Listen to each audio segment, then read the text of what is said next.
और बड़ी खबर आपको बता दें, अमेरिका से ट्रेड डील पर सरकार के सूत्र बता रहे हैं कृषि, डेयरी, एमएसएमई पर कोई समझौता नहीं होगा।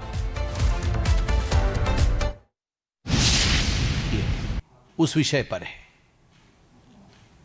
कल हमारे वरिष्ठ नेता रविशंकर प्रसाद जी ने भी प्रेस कॉन्फ्रेंस किया था और कल जो एनआईए अदालत ने 2008 में हुए मालेगांव बॉम्ब ब्लास्ट को लेकर फैसला सुनाया था, 7 निर्दोषों को कल छोड़ा गया था, इस विषय पर विस्तार से प्रेस कॉन्फ्रेंस किया है।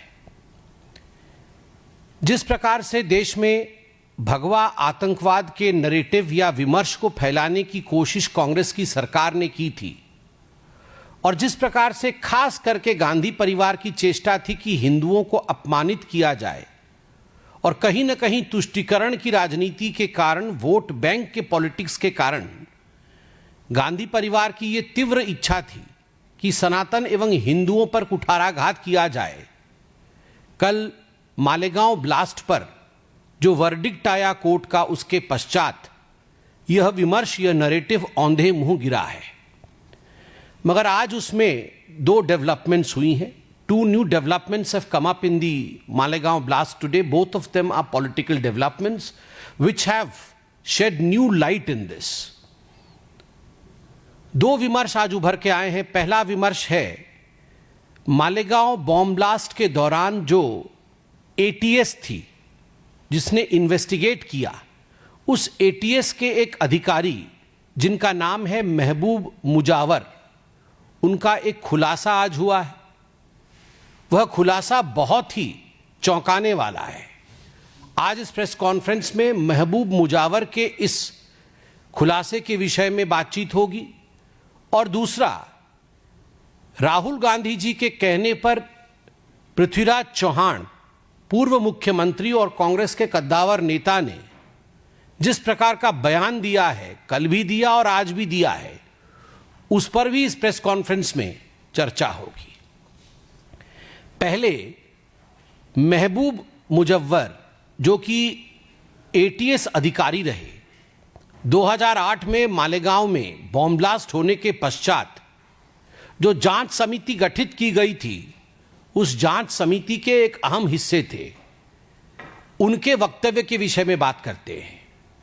आज ही सुबह उन्होंने खुलासा किया है, महबूब जी ने खुलासा किया है कि उनके जो उच्च अधिकारी थे, जो वो एटीएस को हेड करते थे और जो सरकार के बड़े लोग थे, उन्होंने बहुत ज्यादा प्रेशर डाला था महबूब जी के ऊपर, एटीएस के ऊपर, कि किसी भी कीमत पर इस भगवा आतंकवाद विमर्श को, इस सैफरन टेरर नैरेटिव को और आगे बढ़ाने के लिए आरएसएस अर्थात राष्ट्रीय स्वयंसेवक संघ के आदरणीय सरसंघ चालक माननीय श्री मोहन भागवत जी को गिरफ्तार करना चाहिए।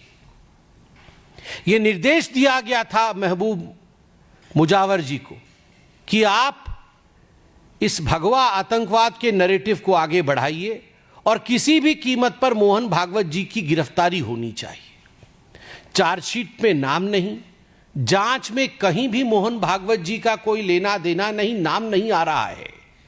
फिर भी जब गिरफ्तारी का हुक्म दिया गया तो महबूब मुजव्वर ने संविधान का हवाला देते हुए कहा कि मैं ये काम नहीं कर सकता, क्योंकि यह संविधान सम्मत नहीं है, यह आईन अर्थात कानून सम्मत नहीं है, इसलिए मैं कानून से ऊपर उठ के ऐसा कोई काम नहीं करूंगा जिससे भारत के संविधान को चोट पहुंचे। और उन्होंने साफ साफ इनकार कर दिया कि मैं संघ के सरसंघ चालक जी को गिरफ्तार नहीं करूंगा, क्योंकि उनका इससे कोई लेना देना नहीं है। बदले में महबूब मुजव्वर जी के ऊपर जो अधिकारी थे, जो बड़े अधिकारी थे, उन्होंने कुछ इल्जाम लगाए। Some damning charges were pressed upon this ATS officer, Mr. महबूब मुजव्वर, जिसके कारण से उनकी पदोन्नति अर्थात प्रमोशन भी रुक गई। बाद में महबूब मुजव्वर कोर्ट में गए और कोर्ट ने उन्हें एक्विट किया, कोर्ट ने उन्हें छोड़ा। कोर्ट ने कहा कि महबूब मुजव्वर निर्दोष हैं और ये सारी चीजें जो उनके खिलाफ कही गई हैं वो गलत है। तो आप उस समय की कांग्रेस सरकार की विंडिक्टिव एटीट्यूड को देखिए।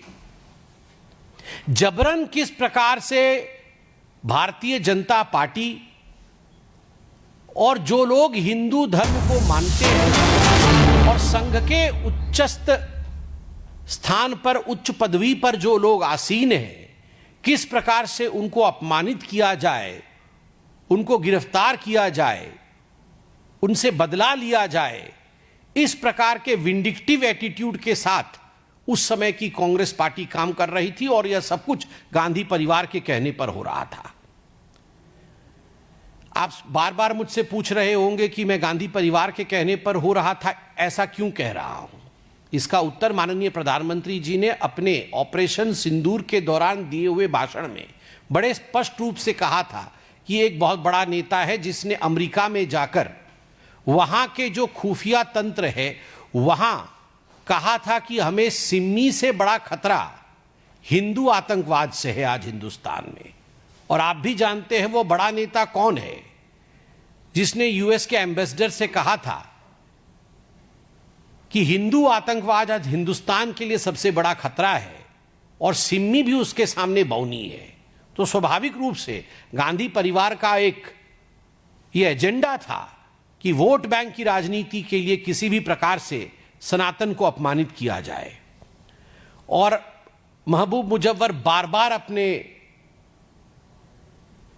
कथन में कहते हैं कि झूठे आरोप लगाकर मोहन भागवत जी को गिरफ्तार करने की बात कही गई थी, झूठे मनगढ़ंत कहानी बना करके।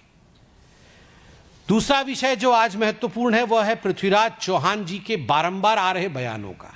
कोई कल एक बार एक्सीडेंटल बयान हो गया हो ऐसा नहीं है, आज भी बयान को दोहराया गया है। आज भी कहा गया है, दो बातें कही गई है। पहली बात कही गई है कि आतंकवाद का धर्म नहीं होता। ये जो आतंकवाद का धर्म नहीं होता ये तकिया कलाम है तुष्टीकरण का। ये आतंकवाद का धर्म नहीं होता वो तमाम कांग्रेसी नेता कहते हैं जब आतंकवादी हमला होता है ताकि वो अपने वोट बैंक को साध सके और तुष्टीकरण की राजनीति को आगे बढ़ा सके। और उसी सांस में in the same breath Prithviraj Chauhan कहते हैं आतंकवाद का धर्म तो नहीं होता है, कहना ही है तो आप कहो हिंदू आतंकी या सनातन आतंकी। वाह, आतंकवाद का धर्म नहीं होता मगर हिंदू आतंकी और सनातन आतंकी कहो, कहना ही है तो। आप याद करिए सुशील कुमार शिंदे जी ने भगवा आतंकवाद कहा था उनके एक कॉन्क्लेव में, कांग्रेस पार्टी के एक बैठक में पहली बार भगवा आतंकवाद कहा था।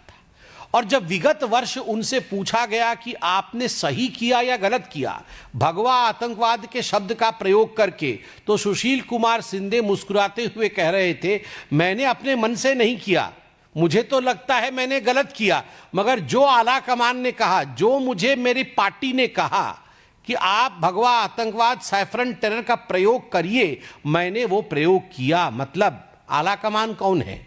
कांग्रेस पार्टी में आला कमान तो कोई और नहीं, एक ही आला कमान है, या यूं कहिए कमान में बहुत सारे आले हैं गांधी परिवार के। कमान एक, गांधी परिवार, आले अनेक।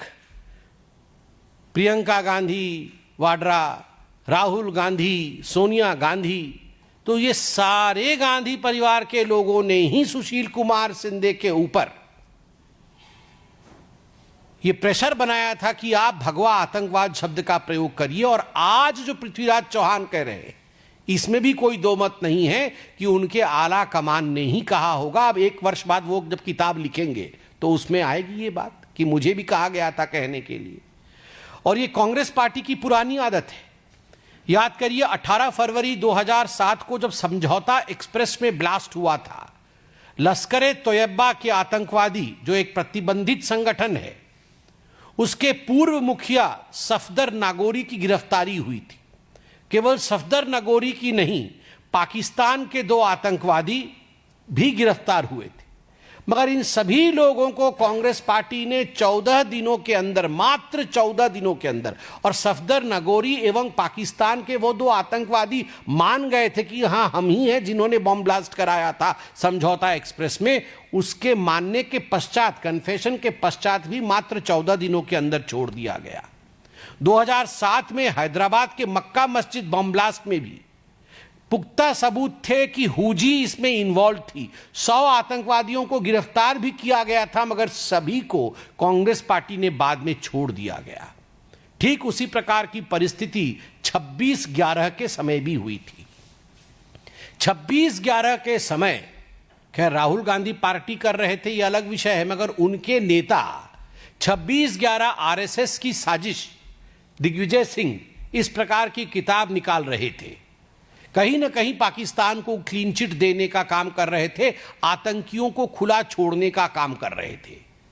स्वाभाविक है, जिस दिग्विजय सिंह के लिए और जिस गांधी परिवार के लिए जाकिर नायक अपोस्टल ऑफ पीस, शांति दूत है, और जाकिर नायक के एनजीओ से जो पार्टी पैसे लेती है, जो राजीव गांधी फाउंडेशन पैसे लेती है, उनसे ये एक्सपेक्ट करना कि वो हिंदू आतंकवादी नहीं कहेंगे, वो भगवा आतंकवादी नहीं कहेंगे, वो सनातनी आतंकवादी नहीं कहेंगे, ये अधिक है।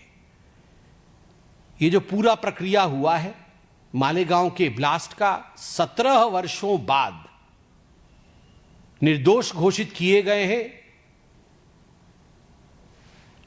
जो साथी निर्दोष घोषित किए गए हैं भारतवर्ष के, उनमें से एक सेना में है, उनमें से एक साध्वी है। सेना, संत, सनातन और संविधान, इन चारों पर कांग्रेस पार्टी ने 17 वर्षों तक आक्रमण किया। कांग्रेस पार्टी ने एक सुनियोजित ढंग से 17 वर्षों तक सेना, संत, सनातन और संविधान, इनके ऊपर निरंतर आक्रमण किया, मगर सत्यमेव जयते, अंत में सत्य की ही जीत होती है और सत्य की ही जीत हुई है। मुझे लगता है कांग्रेस का प्रिय गाना है, वोट बैंक रिझाना है, हिंदुओं पर निशाना है, सनातन को निपटाना है। सनातन को निपटाना है, यही उनका मुख्य उद्देश्य है। एक बार तो मेरे ख्याल से, अगर मैं गलत नहीं हूं, तो खड़गे जी ने तो बोलते बोलते ही कह दिया था अपने भाषण में कि हमें सनातन को खत्म करना है, सनातन को निपटाना है। मगर सनातन अविरल है, अनंत है, उसको निपटाया नहीं जा सकता। धन्यवाद। कोई प्रश्न हो तो अवश्य पूछें।